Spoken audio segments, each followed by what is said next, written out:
So I'm saying all that to say is why it's important to make sure you're doing the right thing with the right person.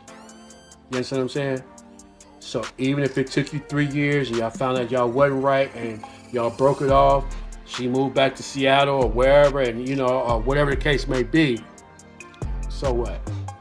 Eventually, if the Lord say the same, that right one's going to come along, and that's what we have to hold our hats on. Eventually, there's a right one for everybody. It's just up to us.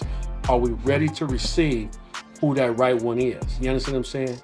So, and that's why I forgot to ask you this question at the beginning, but I know you're a good dude. You know what I'm saying? But that's one of my questions, preliminary questions. Are you a good one? You consider yourself a good dude, right? Right. A good man? Yeah, I consider myself a good dude. Yeah. Definitely a good man. And I know that you look, you know me. Look, just out of the people that I've dated. I to this day I still got good relationships. Right. With everybody that I've ever been involved with. No bad blood, no beef.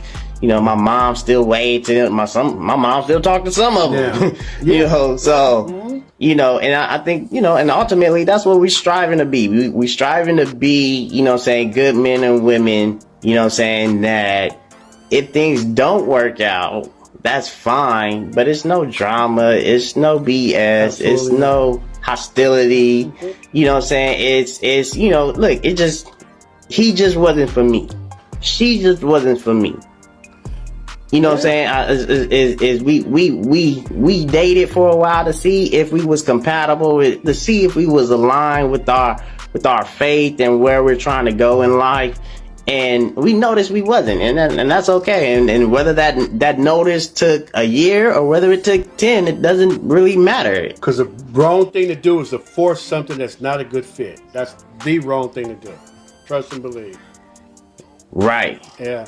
And with her, that's the one thing that hurts me the most, because I'm like you, bro. I want to say 97 out of 100 women I've been with, we still cool to this day. And just like you and the other young lady, we, get back together and be cool. Sometimes intimately cool and everything else.